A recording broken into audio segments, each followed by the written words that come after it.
Okay, so let's be real for a second. If you've ever tried to find a therapist, you know it can feel completely overwhelming, like you're searching for a needle in a haystack. Today, we're going to break down that whole process. We're going to focus on the one thing that all the research says matters most for success in therapy. Let's dive right in. Right? Starting the search can feel totally paralyzing. You're just staring at these endless lists of names, specialties, all these confusing acronyms. It's so easy to just get stuck before you even begin. And what happens? You just pick the first person who has an opening. But honestly, that could be a huge mistake. So let me ask you this. What do you think is the single most important factor for success? Is it, I don't know, the therapist's years of experience? Or maybe the specific type of therapy they use, like CBT or something else? Well, the answer might actually surprise you. It all boils down to this one concept called the therapeutic alliance. Now, I know that sounds kind of jargony, but stick with me. This is the absolute cornerstone of effective therapy, and once you get it, it's going to completely change how you look for a therapist, I promise. So, what is it exactly? Well, to put it simply, the therapeutic alliance is the fit. It's that feeling of connection you have. It's the trust. It's that sense that you and your therapist are a team, you know? You're working together towards your goals, and you feel safe and respected while you do it. And look, this isn't just some nice, fluffy idea. The research here is incredibly clear. Study after study shows that this alliance is one of the strongest predictors of a good outcome. Get this, it's often more important than the specific type of therapy being used. Just think about that for a second. The relationship you build can be more powerful than the actual technique. That's huge. So, knowing that, just picking a random name off a list, it's just not going to cut it. We need a much smarter way to find that right fit. So, let's walk through a structured approach that really focuses on building that strong therapeutic alliance right from the get-go.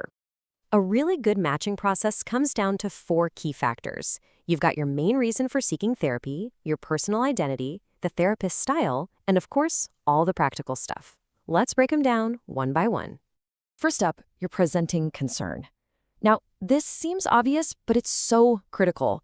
If you're dealing with the effects of trauma, you absolutely need a clinician who is specifically trained in trauma-informed care. I mean, you wouldn't go to a foot doctor for a heart problem, right? The same exact principle applies here. Okay, number 2, finding a therapist who understands your identity and your lived experience. It is so important to feel truly seen. You know, cultural competence isn't just some nice little add-on, it's foundational. This is why looking for a practice that has a diverse team of clinicians can make such a difference. It gives you a much better shot at finding someone who really gets you. Third is therapeutic style. And this is all about you. Are you someone who likes structure, homework, and really clear goals, like you'd get with something like cognitive behavioral therapy? Or do you prefer a more open, exploratory vibe to uncover deeper patterns, which is more like psychodynamic work? See, there's no right or wrong answer here. It's just about what's right for you. And finally, the practical stuff, the logistics. This is really where the rubber meets the road. Therapy has to fit into your actual, real life. And that means a schedule you can consistently keep, a session frequency that feels right for you, and of course, a cost that doesn't just add more stress. You gotta find a provider who takes your insurance, or maybe look into options like Medicaid, which can sometimes have a $0 copay.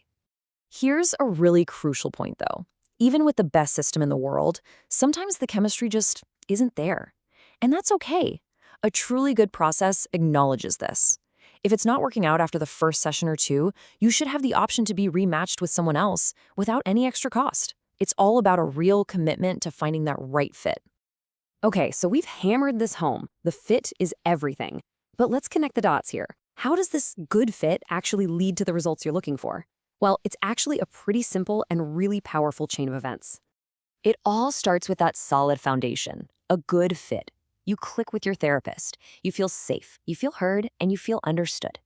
So that good fit naturally leads to the next crucial piece of the puzzle. When you feel that connection, you're actually motivated to show up. And I don't just mean physically, but mentally and emotionally too. You stick with it. The clinical term is adherence. In real life, it's just called consistency. And that consistency, well, that's where the magic really happens. Showing up week after week is what allows the real therapeutic work to unfold and lead to real, lasting change. It's a simple chain reaction. A good fit drives consistency, and that consistency is what drives results. Simple as that. So, after all this, what's the one big thing you should remember as you go on your own mental health journey? It's this, right here. The whole goal has to shift. You need to stop looking for just any therapist with an open appointment slot.